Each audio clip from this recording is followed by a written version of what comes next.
Estamos de vuelta en ADN hoy. Vamos a tomar contacto ahora con el precandidato presidencial de Renovación Nacional, ex diputado, ex ministro de Defensa, Mario Desbordes. Lo tenemos en la línea, señor Desbordes, buenos días.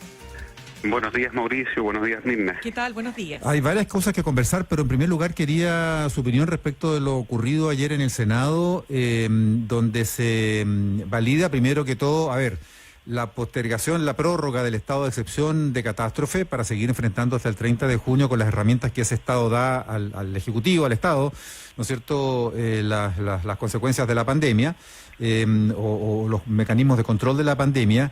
Y por otra parte, el avance que está teniendo la elección o las elecciones del 11 de abril en 2 días. ¿Se están definiendo las cosas para lo que viene, señor Desbordes? Se están tomando medidas que, observando lo que está pasando con el coronavirus, son necesarias. Por supuesto, el estado de excepción sigue siendo una herramienta importante, de lo contrario no se pueden desplegar las Fuerzas Armadas, no basta la alerta sanitaria, como escuché decir algunas personas, eso se ha discutido largamente, y era necesario extender el estado de excepción, en este caso hasta junio, me parece bien. El toque de queda se discutió también, yo creo que también es necesario, quizás extender el horario o hacerlo más corto, no lo sé, puede también ser parte de la discusión, pero los números nos están indicando que parece que hay que ponerse un poquito más duro, incluso que deberíamos retroceder de fase, al menos en la región metropolitana y en varias otras regiones, más o menos luego. El nivel que están las camas críticas es bastante bajo, y yo creo que el gobierno tiene que ser quizá un poco más agresivo en esto y empezar a retroceder de fase para tratar de disminuir la circulación de las personas, etcétera, de cara al aumento de los contagios, pensando en el aumento de los contagios. Y respecto a los 2 días de la elección, es una fórmula que permite evitar grandes aglomeraciones. Esta elección tiene una importante cantidad de votos, lo mismo pasa a final del año, ¿no? Pero hay 2 votos, que es el de constituyente y el de concejal, que son muy grandes. Hay comunas con 100 candidatos a concejales, con 50 candidatos a constituyentes, y por lo tanto eso hace más lento el proceso. Ya, ¿usted da por hecho, Mario, que esto tendría que ser para que se voten las mismas cosas en los 2 días? Porque ha seguido dando vueltas la idea de que tendrían que separarse las elecciones, o que a esta altura, y además con la pandemia encima, en el estado en que estamos, hasta habría que pensar en separarlas en más semanas y en hacer elecciones separadas. ¿Esto es concebible a esta altura del partido? Mire, lo dije, está grabado, así que puedo decir que lo dije en su minuto. Ojo con la pandemia, qué va a pasar en abril, si estamos en condiciones de hacer las elecciones, lo dije en varias entrevistas, se lo planteamos al gobierno, se lo dije al presidente, la verdad es que ellos opinan que no era como para pensar en cambiar la fecha. Perfectamente pudimos haber hecho la elección municipal o la de constituyente el día 9 de mayo, que es la segunda vuelta de gobernador regional, y usted no habría agregado ni una fecha electoral nueva, habría mantenido el calendario en términos de cantidad de elecciones, pero dividiendo la elección del 11 para que no fuera tan lenta, tan engorrosa. Pero el gobierno decidió otra cosa, y dentro de las posibilidades, bueno, está la de hacerlo en 2 días, sin recuento parcial, porque también la otra opción era hacer un recuento parcial el sábado en la noche. Había algunos que decían que esto era anticipar información, ¿no es cierto?, que se iba a saber cómo iba el resultado. Bueno, ¿qué importa eso? Si va más gente a votar porque ve que se inclina para allá o para acá, mejor que vaya más gente a votar. Además, en Estados Unidos, por ejemplo, son millones de votos los que se cuentan, los que llegan por correo antes de la elección. Pero bueno, finalmente la opción del gobierno fue la de los 2 días, y es una de las alternativas, y hay que apoyarla, yo creo. Conversamos a esta hora con el candidato presidencial de Renovación Nacional, Mario Desbordes, ex ministro de Defensa, y en esa condición y en esa calidad quisiera preguntarle, Mario, primero por la determinación del Consejo de Monumentos de retirar la estatua de Manuel Baquedano. ¿Qué le parece esa decisión? Es lo correcto. Creo que se demoró mucho el Consejo de Monumentos Nacionales, no atendió la petición que le hizo el Ejército, que fue bien fundada. Me tocó observar la discusión a finales del año pasado, porque hay uno de los delegados que es integrante del Ejército, de parte del Ministerio de Defensa. Yo escucho a los voluntaristas que dicen, bueno, este es un fracaso, hay que defenderla. Pero es fácil decirlo cuando no es la persona que tiene que estar ahí en la plaza baquedano intentando defender el monumento. No es el responsable, no es el carabinero que va a estar en esa pega. Por Dios, que son valientes desde el escritorio, que son firmes y que hay que ponerse pantalones, decían algunos por ahí. Mire, Mirna, el monumento tiene una carga simbólica tremenda para unos y otros. Probablemente muchos de los que lo intentan destruir no tienen ni idea quién era el general Baquedano, pero los grupos anarcos, sobre todo los anarcos antisistema, que son los más duros desde el 19 de octubre de 2019 en esta refriega, están contra todos los símbolos de autoridad, por eso queman iglesias, por eso destruyen símbolos de militares.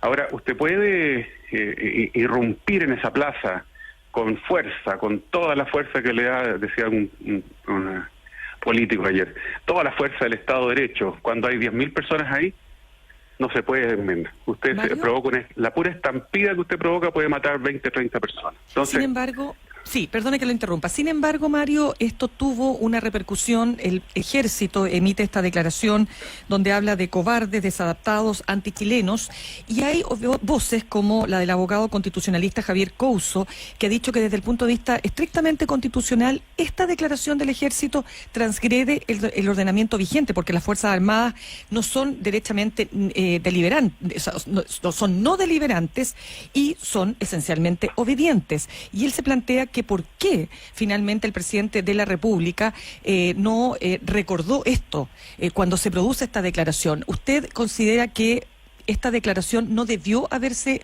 emitido? ¿Cuál es su punto acá? Mire, yo creo que Javier Couso, destacadísimo constitucionalista, eso no está en discusión, extiende en exceso lo que es la apoliticidad y no deliberancia. Yo creo que exagera.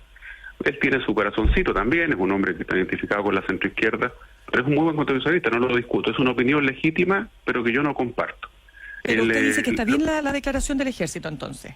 Mirna, yo lo que veo es el ejército pronunciándose respecto de un acto delictual. Él se está pronunciando respecto de delincuentes, y eso es cuando uno comete un delito, y en este caso hay un delito, y es un delito grave, este tipo de daño al patrimonio tiene una pena mayor incluso que si usted estuviera rompiendo la reja de una casa. Pero no debió hacerlo eso el Ministerio de Defensa, no debió ser esa declaración hecha por el propio presidente de la República y no por un ejército. Yo creo que no creo, no veo, en la declaración no hay deliberancia, no se plantea una postura política, no definen una posición respecto de un tema de discusión país, ellos están haciendo una calificación sobre un delito que se está cometiendo en un monumento y además en la tumba de un soldado, porque mira, yo, ministro de Defensa, a mí lo que me dolía mucho, por supuesto, el monumento. Además, un monumento de Virginio Gómez, que debe ser quizás uno de los mejores escultores de Chile, junto con Rebeca Mate. Y, bueno, perdón, pues hay gente que opina distinto, pero por supuesto que me dolía el monumento, por lo que simboliza, etc. Pero ahí está la tumba de un soldado chileno, fallecido, muerto en combate en la batalla de Tacna, que también tiene una carga gigantesca. Entonces, lo que hace el ejército es calificar un hecho delictual, y es duro la calificación, por supuesto, pero se está calificando un delito, no está discutiendo sobre política. Claro, Mario, pero mañana puede calificar otro delito. La pregunta es si ese es el rol que tiene que jugar el ejército. Sí, es lo que le corresponde al comandante en jefe del ejército. Mire, hay una columna interesante en el mostrador ayer de Richard Koyundian, es interesante leer. El rol del comandante en jefe del ejército es un rol complejo. Mire, Mirna, le digo con conocimiento de causa que la incomodidad, el malestar, la rabia, la impotencia en las Fuerzas Armadas, en el Ejército, por lo que pasaba el viernes era gigantesca.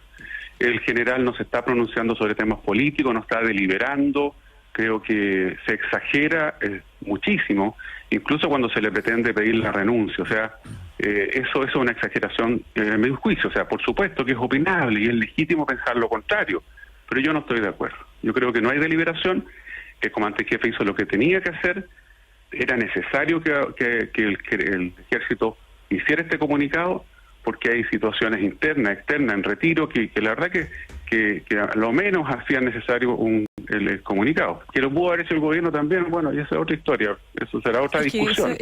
Pero es que no es mala la discusión, porque ¿por qué no se ha pronunciado el presidente? Bueno, habría que preguntarle al presidente. Yo no lo sé. Pero usted lo conoce, pues fue parte de su partido. ¿Por qué no? ¿Por qué no decir unas palabras sobre este punto? No de la violencia en sí misma, que ya el gobierno se ha pronunciado, la declaración del ejército.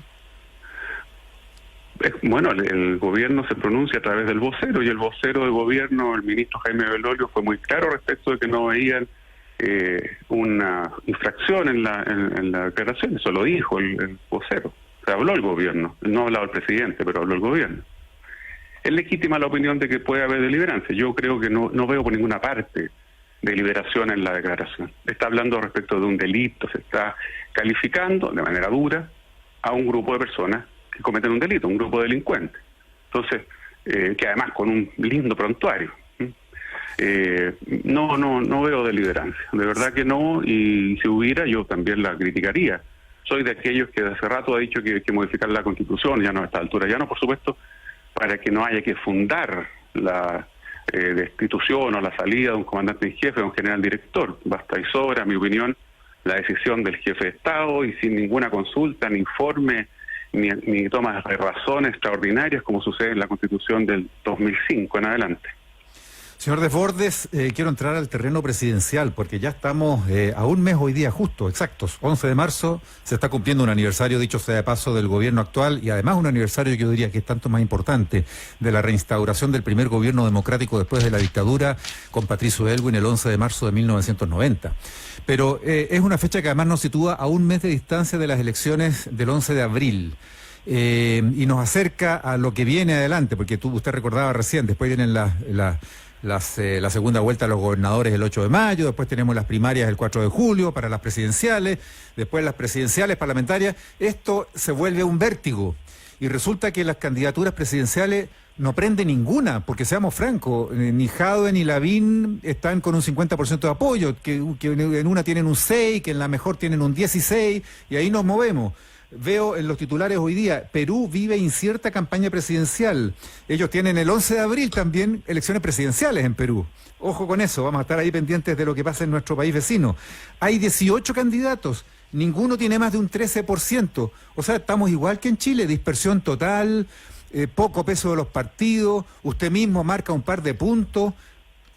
¿Qué evaluación hace esta carrera que no tiene pelotón, ni tiene algunos que se arranquen realmente del pelotón? Pues ya me deprimió, pues Mauricio, mejor me voy para la casa. No, hablando en serio, mire, la gente, el 70% de la gente no está contestando en las encuestas respecto de la presidencial. Por eso los que celebran o los que se deprimen por las encuestas están equivocados. Todos los expertos lo dicen públicamente. Por lo demás, la gente criteria, activa, pero la segunda, hace 2 semanas atrás, era muy categórico en eso.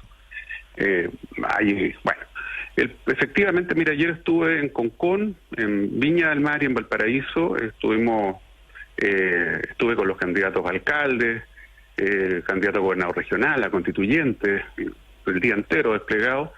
Estuve con vecinos en un campamento, por ejemplo, conversando con las vecinas, y el tema para las vecinas era exclusivamente la atención del consultorio, y si se volvía o no a clases.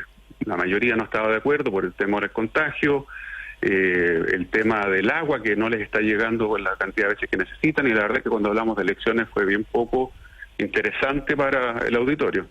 La gente efectivamente aún ni siquiera se siente motivada por la elección del 11 de abril. Pero bueno, hoy día empiezan las otras campañas, la de la paloma en la calle, con mucha menos cantidad después de las modificaciones que se hizo por allá por el 2015, pero no hay ambiente de campaña, eso es tal cual. Ahora la que urge, la que importa, en mi opinión, es la del 11 de abril. ¿Y Primera vez en la historia que elegimos joven. ¿Sí? Perdón la interrupción, ¿qué pronóstico hace usted de participación, Mario, en vista de justamente todo lo que estábamos conversando antes, en 2 días? ¿Qué escenario se imagina usted la mañana del sábado? ¿Van a llegar los vocales felices y contentos a asumir su tarea, aunque sean mejor pagados por los 2 días? Asumir felices y contentos su tarea por 2 días, sábado y domingo completo, hasta las tantas de la noche el domingo contando votos, o vamos a tener un lío ahí de constitución de mesa. La gente le va a eludir el bulto a ir a votar el sábado porque prefiere el domingo, porque confía más en votar el mismo día en que se cuentan los votos. ¿Qué feeling tiene de eso? Mire, yo creo que la mayoría de los chilenos, ciudadanos en este caso, que han sido designados vocal de mesa, lo va a ir a hacer, como lo ha hecho siempre. Yo creo que quizás, insisto, es momento de retroceder de fase a nivel general para que no tengamos números disparados por ahí por la semana del 7, 8, 9 de abril, como pareciera que va a ser. Estuve ayer en Valparaíso, que entra hoy día en cuarentena, y la vida es absolutamente normal, o sea, no había cara de una ciudad que entraba en cuarentena al día siguiente. A mí me preocupa mucho eso. Yo creo, y le vuelvo a insistir, lo dije públicamente varias veces, estaremos el 11 de abril en condiciones, pongo la alerta, pongo la alarma, no se oye padre. He participado en todo este proceso desde octubre de 2019 en adelante de fijar fecha de elecciones, modificar fecha de elecciones. Siempre se planteó que había que tener mucha flexibilidad, pero bueno, hasta ahora, a última hora, a un poquito más de un mes de la elección, estamos viendo si la hacemos en 2 días o no, etcétera. Me preocupa, Mauricio, por supuesto, si ya lo he dicho antes. Me preocupa qué va a pasar con la pandemia, me preocupa si vamos a estar con cifras muy altas. ¿Qué pasa con la gente, cierto, que no ha sido vacunada todavía y que ve que las camas críticas están en el límite? ¿Va a ir a votar con tranquilidad? No lo sé, probablemente no. Es preocupante, por supuesto. Esperamos que a esa fecha ya tengamos a todos los adultos mayores con segunda dosis, con un gran esfuerzo y un gran trabajo que se hace en el gobierno y en los municipios, que son los que están llevando el peso de la vacunación. Sí. Excelente, bien por eso, pero me preocupa, por supuesto. La participación tiene que ser grande, tiene que ser sobre el 50%, el 50%, ojalá como mínimo, porque vamos a elegir a la gente que va a redactar la nueva Constitución. Ojalá no tengamos el día lunes siguiente nuevamente la discusión si es o no legítima la nueva Carta Magna que van a hacer de manos y de la gente que se elige con poco voto. O sea, eso no nos puede pasar. Sí, Mario, quisiera entrar en un tema que también le compete directamente a usted como ex carabinero. Conversamos a esta hora con Mario Desbordes, ex ministro de Defensa y candidato presidencial de Renovación Nacional. Ayer hubo una marcha de padres y madres exigiendo justicia, fundamentalmente por los hechos ocurridos con 2 niños, Ethan y Tamara, que murieron la semana pasada producto de una encerrona. En el sur, también una marcha pidiendo justicia por el niño Tomás. Y yo quisiera saber lo siguiente: ¿qué es lo que usted diría fundamentalmente que está fallando en materia del control de la delincuencia? Más allá de todo lo que se señala, quisiera preguntarle, ¿cuánto influye la situación de Carabineros, el descrédito que tiene lamentablemente en la ciudadanía, los problemas de legitimidad? ¿Usted diría que ese es un factor determinante? Yo no sé si descrédito. Yo voy ayer nuevamente en el terreno. Lo que primero surge: oiga, necesitamos más carabineros. En todas las conversaciones con la ciudadanía, donde usted vaya, ¿no? Va a una comuna S1 o va al sector más popular, que debe ser la primera o la segunda petición, generalmente la primera, es esa. Ahora, por supuesto tenemos un problema grave de delincuencia. Aumentaron los homicidios el año pasado de manera importante. 29%.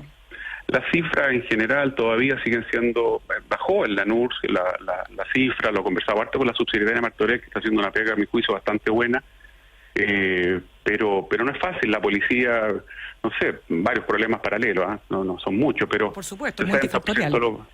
Pero por eso le pregunto, el rol que aquí, porque aquí hay muchos factores, pero ¿por qué? A ver, lo primero, ¿usted diría que la delincuencia está desatada? Aquí estamos en una suerte de Far West, porque hay gente que opina eso, y otros dicen que no es así. Entonces, ¿cuál es el punto intermedio, diría usted, donde hay que situarse para entender lo que está pasando? El punto intermedio es comprender que la delincuencia ha ido en aumento y que tenemos síntomas peligrosos si no tomamos medidas ahora que nos podrían llevar a transformarnos en algo similar a algunos países de aquí del barrio, en donde el tema con el narcotráfico, por ejemplo, se salió de mano. La cantidad de armas de fuego circulando de manera ilegal, que ese es el punto, las ilegales, la sanción que se aplica a la persona que es sorprendida cometiendo delitos, generalmente parte en la base de la escala. Luego el delincuente, ¿cierto?, que no duda en dispararle a una mujer desarmada en la calle a plena luz del día, de la mañana, o dispararle al auto a una mujer absolutamente indefensa y matando a su niñita arriba del auto. Son ejemplos de ya desprecio absoluto por todo, las encerronas, etcétera. La mayor violencia, o sea, si esto es clara expresión de la mayor violencia con que están actuando, eso es un hecho que lo reconocen todos. Mire, las penas tienen a lo menos 3 sentidos. Uno, disuasivo, no están disuadiendo, evidentemente. Resocialización, o sea, que se reinserte a la persona. ¿Quién se va a reinsertar con el nivel de hacinamiento y el trabajo desesperado que hacen los pobres gendarmes civiles y uniformados en condiciones paupérrimas, y la última es el ojo por ojo, digamos, que es la retribución. Que ¿Y la tampoco pena se de está muerte, cumpliendo. Mario, que también se está pidiendo hoy día en algunos sectores o parlamentarios de su sector? No solo a mi sector, Pamela Giles también lo plantea esta semana. Pero después borró el tuit. Sí, yo creo que tiene derecho a cambiar de opinión, al menos en algunos casos. Yo eso quiero, no voy a criticar a Pamela por eso. Sí. ¿Qué sensación tiene uno cuando escucha al padre o la madre de un niño asesinado? Por supuesto que a todos nos nace plantear al tiro, bueno, este señor, pena de muerte. Yo dije algo más duro en un canal de televisión, aclarando de inmediato que no era lo que correspondía, que el Estado de Derecho obliga y corresponde a una sociedad civilizada, que actúe la justicia, etcétera, etcétera. Pero bueno, una radio por ahí cercana a usted la vio, tergiversó todo. Pero uno como papá es cierto que le nace inmediatamente eso. Yo soy papá de una niñita de 7 años, y por supuesto, mire lo que está pasando. ¿Sí? Yo creo que todos los papás de niños están con temor, estamos con temor. Entonces, hagamos el debate de la pena de muerte, sí. ¿Es la solución? No lo sé, creo que no.